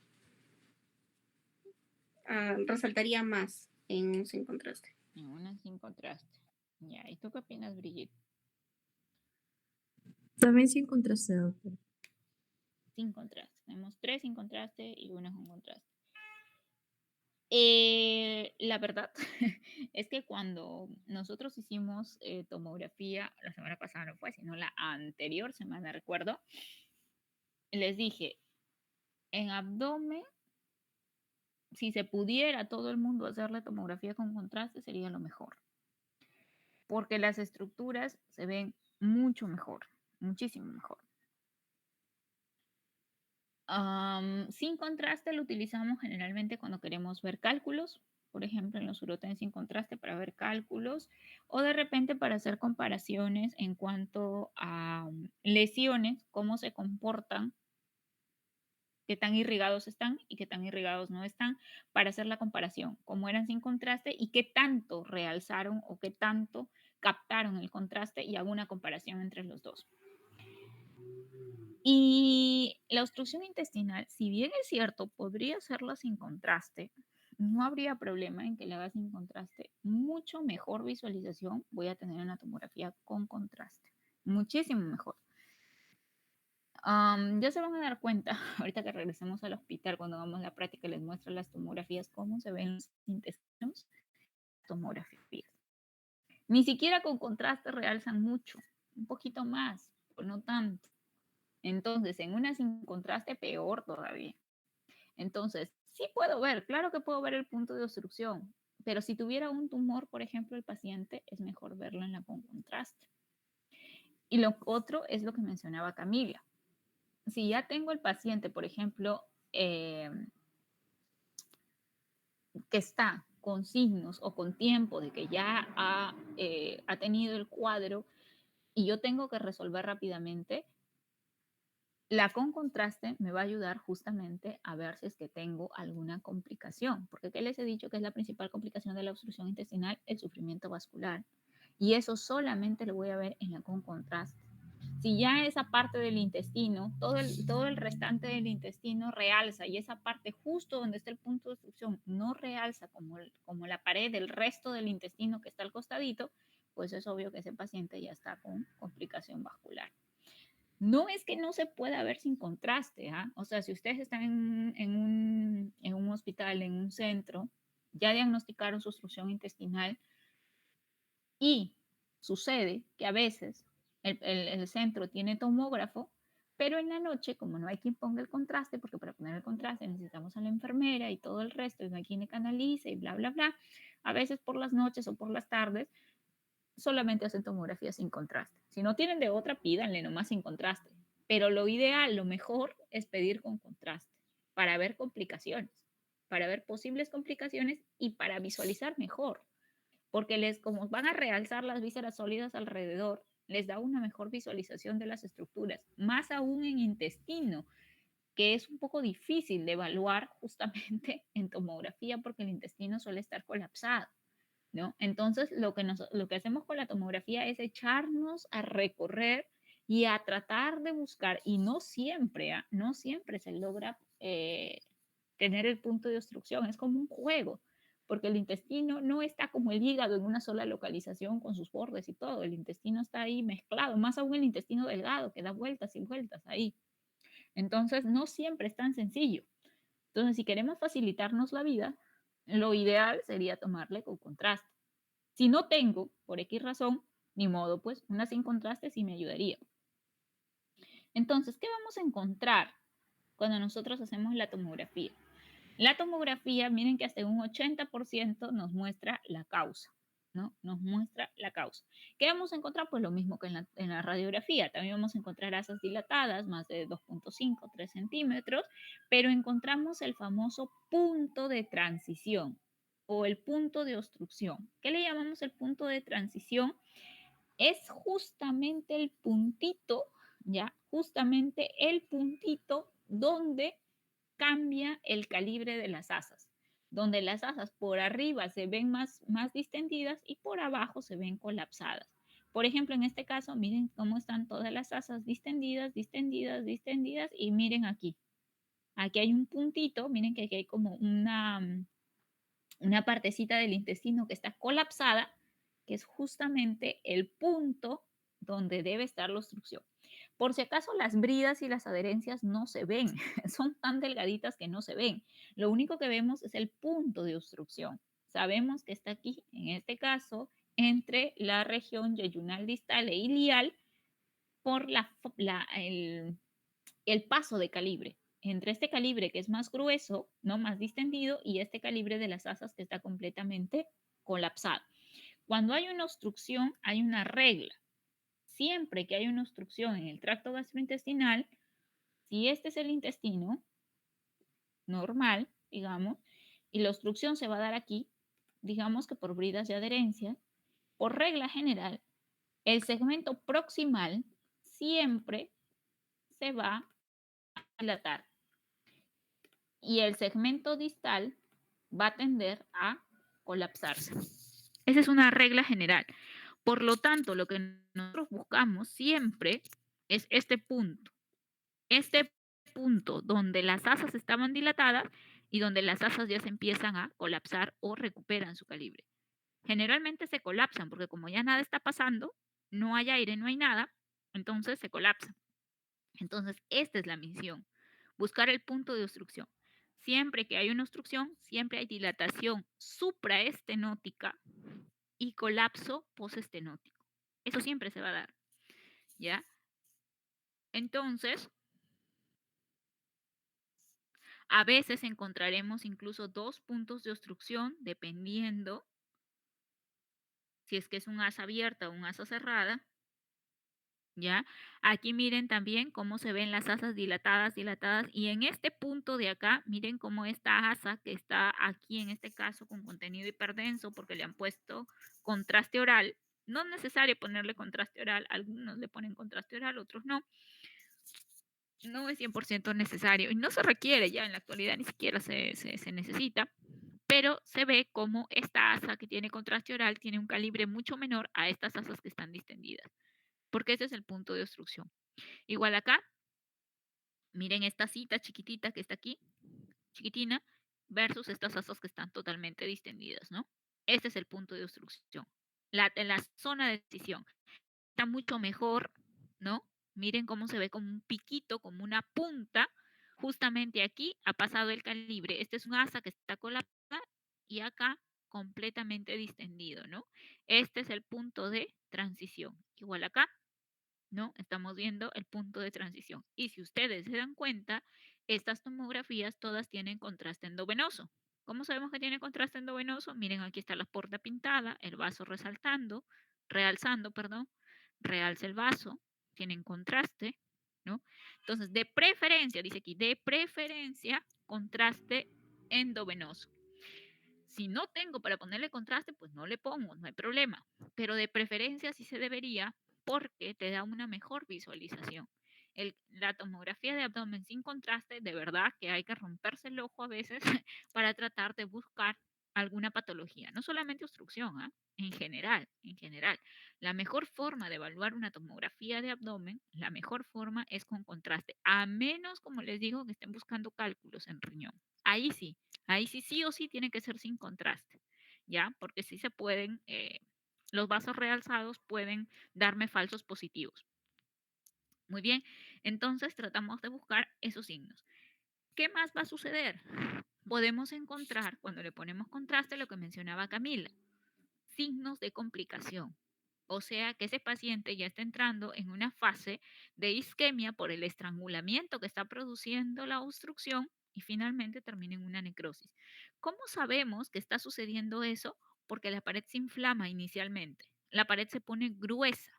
La pared del intestino no debe pasar los 3 milímetros. Máximo 2 milímetros.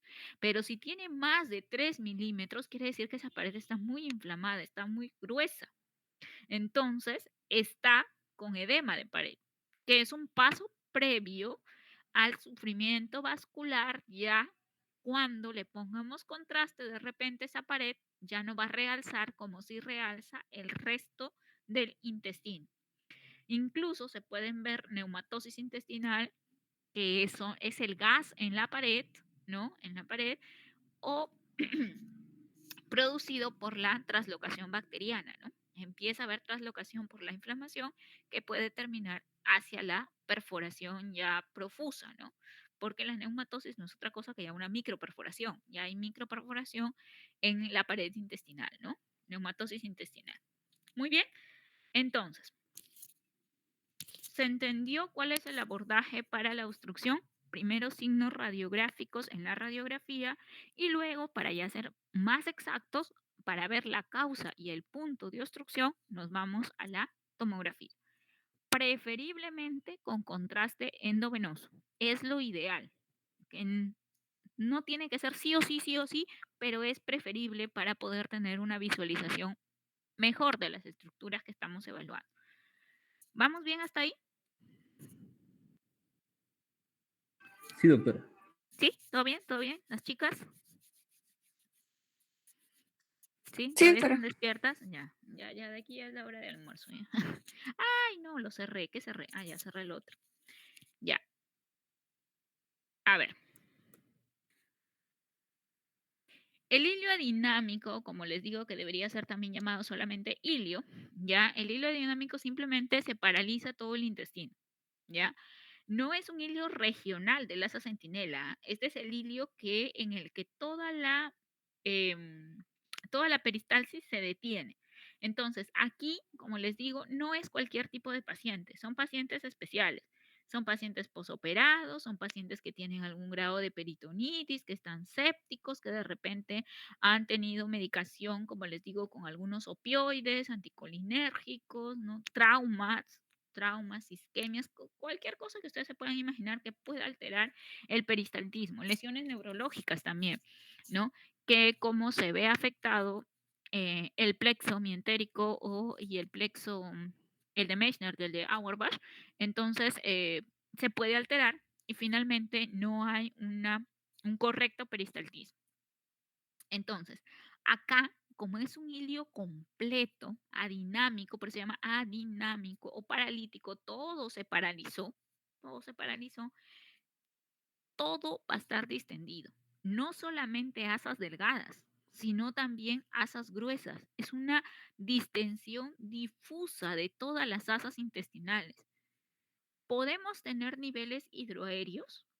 Pueden haber niveles hidroaéreos en el caso de el hilio, porque estamos diciendo que los niveles hidroaéreos son como que el marcador de la obstrucción intestinal por causa mecánica, ¿cierto?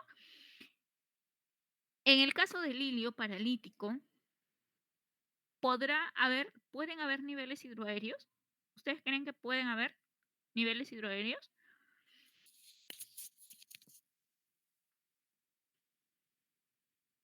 Porque de hecho aquí hay una imagen, la última imagen, ¿son niveles hidroaéreos los que se están presentando ahí o no? Sí. Sí. Sí, son niveles hidroaéreos. Y estamos diciendo que los niveles hidroaéreos son casi patognomónicos de la obstrucción intestinal, o sea, del otro grupo de los quirúrgicos, no de estos, porque estos se resuelven de forma médica. Este grupo de pacientes se resuelve en forma médica. cómo distinguir unos niveles hidroaéreos que son de obstrucción, los verdaderos niveles hidroaéreos que sí indican obstrucción intestinal, versus niveles hidroaéreos que se dan en mucho menor proporción, pero que sí pueden darse en el hilio adinámico. Hay una clave para eso, que no es 100%, ¿ya? Pero sí les puede ayudar. Lo que más les va a ayudar, y no tienen que hacerse ustedes mucho problema en esto, porque lo que les va a ayudar van a ser los antecedentes. O sea, ni vuelta que darle, ¿ya? Los antecedentes son básicos aquí cuando estoy dudando, ¿ya? Si tengo un paciente con cualquiera de estos factores de riesgo para ser dinámico, pues lo más probable es que esté frente a un dinámico, ¿ya? Pero en el caso de los niveles hidroaéreos, cuando yo tengo niveles hidroaéreos por obstrucción intestinal, los niveles hidroaéreos están, entre comillas, a diferente nivel. ¿A qué me refiero? Encuentro un nivel hidroaéreo por aquí, el otro por acá, el otro por acá, de repente el otro acá, el otro por acá, el otro aquí, el otro por acá. O sea, a diferente nivel en el sentido que si yo trazo una línea aquí, este está más arriba, este está más abajo, este está más arriba, este está justo en la línea, este está más abajo. O sea, están a diferente nivel. Mientras que cuando es un hilio político, cuando hay niveles hidroaéreos, todos se encuentran a un mismo nivel, como que en filita. ¿Por qué? Porque aquí no hay ninguna parte del intestino que esté más dilatada que el otro ni nada. Todos tienen el mismo calibre, todos tienen el mismo contenido, aire y líquido. Lo que pasa es que no está que se mueve ese intestino. En cambio, en este caso de acá, no. Aquí el aire se distribuye de manera, digamos, difusa, de manera, no difusa, sino de manera más desordenada que acá. ¿Por qué? Porque acá hay una especie de lucha. Como hay algo ahí que está obstruyendo, que no está dejando pasar, el peristaltismo aumenta y trata de vencer, y en ese proceso que trata de vencer, que trata de pasar el aire, ¿no? Tratar de pasar su contenido, hace que el aire, ¿no? Empiece a distribuirse de manera desordenada. Por eso los niveles hidroaéreos están a diferente nivel, entre comillas, uno por arriba, por abajo, por todos lados, porque lo que están haciendo es tratar de vencer esa resistencia que está ofreciendo la obstrucción. En cambio acá no. Todos están tranquilitos, ordenaditos, en filita. Entonces, cuando en un hilio paralítico tengo todo para hilio paralítico, es un paciente de repente que está en la UCI postrado por una peritonitis, no sé qué, y ahorita tiene dilatación de asas. Pongo mi estetoscopio, no escucho ruidos de lucha, no hay ruidos hidroaéreos, ¿no? No hay. Tengo un paciente distendido, ¿no? Le hago la radiografía y le encuentro niveles hidroaéreos. Estos niveles hidroaéreos no siempre son sinónimo de obstrucción intestinal mecánica, por si acaso, no siempre. Más aún, como les digo, si es que todos están distribuidos en una misma recta, ¿ven? Miren, ordenaditos, en filita, en filita, porque en este caso estamos frente a un hilio adinámico, ¿ya?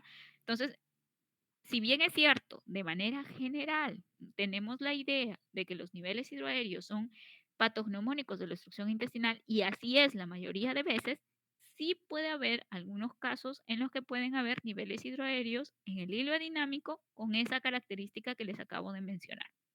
¿Sí? ¿Se entendió? Muchachos, Sí, profesora. ya, están vivos, ¿no? Ya. Ahora, siendo claros ya con lo de intestino delgado, vamos con el intestino grueso. ¿Ya? Yo les acabo de decir algo. Les acabo de decir que generalmente cuando hay un punto de obstrucción, se espera que el segmento preestenótico antes de la obstrucción se dilate y el segmento postestenótico esté colapsado. ¿Cierto? Eso les he dicho. Ahora vamos a entrar a ver a un grupo de pacientes cuya obstrucción Las asas delgadas están aquí, todas apiñadas acá. Y las asas gruesas son de distribución periférica. ¿Cierto? Muy bien. Entonces, bueno, entiéndase que las asas delgadas están todas apiñadas por aquí, pues, ¿no? Ya. Ahora, ¿cómo se llama ese punto donde pasa el contenido del intestino delgado al intestino grueso? La válvula ileocecal. La válvula ileocecal siempre está cerrada y debe estar cerrada. Tiene que estar cerrada, ¿por qué? Porque se supone que solamente se va a abrir cuando ya se haya absorbido todo lo que ha tenido que absorberse en el intestino delgado, cuya principal función es absorción, y ha pasado el contenido, ¿no? Ya de desecho tiene que pasar al intestino grueso. En ese momento, la válvula ileocecal, por mecanismos neuroendocrinos, esto se abre, se apertura y pasa el contenido al ciego y luego pues al resto del intestino ya, ¿no? Esta parte todavía absorbe un poco y de ahí ya pasa simplemente como sustancia de desecho.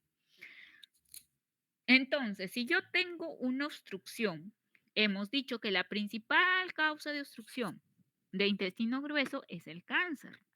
Cuando ustedes vean una obstrucción de intestino grueso, váyanse a buscar dónde está el posible cáncer.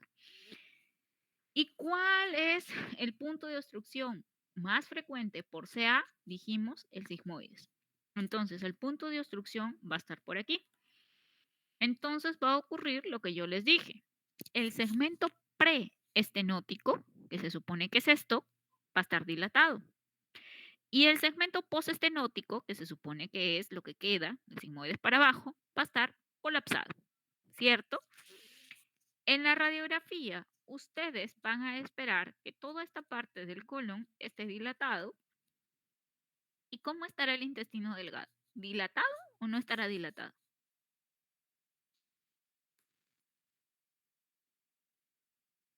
No, debe estar. No debería estar, ajá. ¿Por qué? Porque, o sea, la dilatación que generaría el, ante la obstrucción, de cierta forma como que centrificaría un poco más las asas del intestino delgado. Ah, También, ya, Yo creo que esa ya, sería también la porque principal reacción. ya, también también porque porque, cuando hay ajá, una, una dilatación, o sea, una obstrucción, siempre ujú. está el área distal y proximal, que por lo que entendí, el proximal es el que está colapsado y el distal es el que está dilatado, ¿no? En este caso No, debería al ser revés, el... Ah, al revés, al revés, entonces, al revés. el distal Este es es el el proximal, el colapsado. colapsado y el proximal es el dilatado. O sea, aquí tienes tu Ah, obstrucción. ya. Es que imagínate, pues por acá está la boca del paciente, pues, ¿no? Imaginemos, ¿ya? Está pasando todo, todo, todo, todo, todo, y aquí se encuentra con la obstrucción. Aquí se empieza a acumular todo el contenido, pues, acá arriba. Ya ves que acá no puede pasar.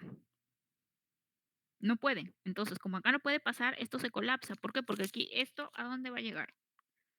Al ano, pues. Lo poco que habrá podido ya defecará lo último que le quedó y de ahí ya no tiene nada más, pues. Ya ves que aquí está la obstrucción, ya no le llega contenido. Por lo tanto, esto se va a colapsar. Y esto va a seguir acumulando, va a seguir acumulando. Peor si come, pues, ¿no? Pues lo primero que se hace con un paciente con obstrucción intestinal es ponerle una sonda para tratar de quitarle todo ese gas que tiene acumulado ahí. Se le pone una sonda para tratar de disminuir un poco la presión intraabdominal. Entonces, el segmento proximal siempre se va a dilatar, mientras que el segmento distal a la obstrucción más bien se va a colapsar. ¿Sí? Sí, doctora. Ya, perfecto. Ya, entonces, ay no, estamos acá. Entonces, en este caso que les mencionaba, se supone que el punto de obstrucción está acá. Esto se dilataría, ¿no? El Sí. segmento proximal se dilataría. Ya, todo esto se dilataría. ¿Estamos de acuerdo? Y esto de acá se colapsaría más bien, sería más delgadito, más chiquito. Ya. La pregunta era con el intestino delgado. ¿Van a encontrar dilatación de intestino delgado? Porque teóricamente el intestino delgado también está proximal, pues, ¿no?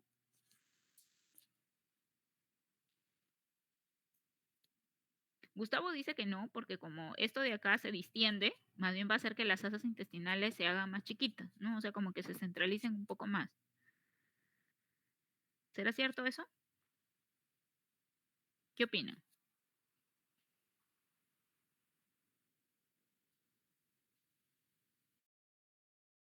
Les digo porque eso es clave para cuando ustedes evalúen la radiografía. Digamos que es como un aviso para decirles que sí, pues lo que están que ven es obstrucción de intestino grueso y no de delgado. Aparte de lo que ya hemos visto de las válvulas conniventes y las austras, ¿no? Se supone que esto se va a dilatar por el aire, ¿no? Por el aire, por todo lo que hay aquí. Pero aquí tienen la válvula ileocecal, que está cerrada. Por lo tanto, tendría que haber muchísima presión, tendría que ser una obstrucción severísima para que esta válvula se abra y el aire pase acá al intestino delgado y se logre dilatar el intestino delgado. Cuando hay obstrucción del intestino grueso, generalmente solo se dilata, dependiendo, ¿no? Dependiendo del grado de obstrucción, se puede dilatar solo esta parte o se dilata hasta el ciego, no más, porque de ahí está la válvula ileocecal, que está cerrada. Entonces no se dilata. Y si se dilata, porque porque la presión es mucho y la válvula ileocecal está, digamos, pierde su tono, ¿no? Si es que se dilata solo el ilion distal, nada más. Por eso es que cuando ustedes vean una radiografía de colon, perdón, con obstrucción de intestino grueso, ¿ya? Una obstrucción del intestino grueso, generalmente lo que van a ver solo es intestino grueso dilatado. Es fácil. Ya no es delgado. El delgado sí estaba completamente, digamos, distendida las asas. Entonces, de manera desordenada, dado que el intestino delgado es mucho más largo, ¿ya? En cambio, cuando es obstrucción de colon, es el colon el que se va a dilatar. Y el colon es más fácil de verlo. Uno, porque tiene austras y segundo, por la localización. Porque ¿qué localización tiene en la cavidad del colon?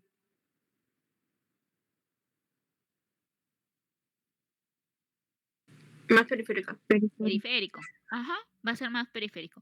Excepto el que sí da problema es el colon transverso. Imagínense que el paciente tiene su obstrucción a nivel del colon transverso, porque él sí está en el centro.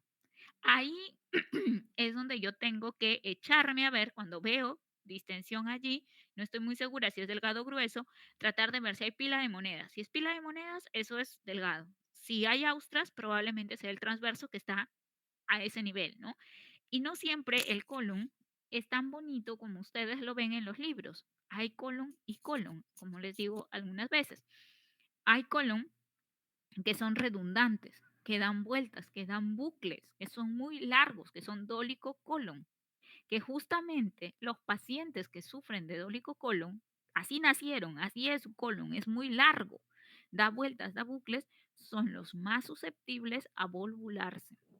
Esos tipos de colon son los que, como son redundantes, no están fijos, ¿no? En ese movimiento peristáltico que hay del movimiento de los alimentos, tienden a ser más susceptibles a girarse sobre su propio eje y causar vólvulos. De todos ellos, el vólvulo más frecuente, ya me dijeron, es a nivel de sigmoides, ¿ya?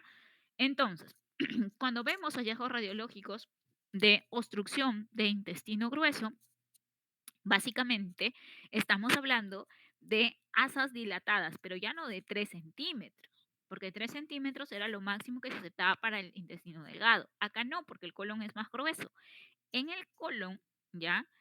El punto de corte es 5.5, 6 dice alguna literatura, ¿no? Para sus segmentos en general, excepto el ciego. El ciego sí puede aceptar más, incluso en algunos pacientes depende, algunos que son más altos, más corpulentos, pueden tener incluso ciegos hasta de 8 o 9 centímetros, ¿no? Pero como regla general, una asa colónica no debe pasar más de 6 centímetros. Si tiene más de 6 centímetros, estamos hablando de que esa asa está distendida, así como 3 centímetros es el punto de corte para las asas delgadas. ¿Ya? La localización ya habíamos mencionado y vamos a ver, por supuesto, ya no válvulas conniventes, sino vemos las austras. Acá, por ejemplo, nadie va a dudar que esto a qué corresponde.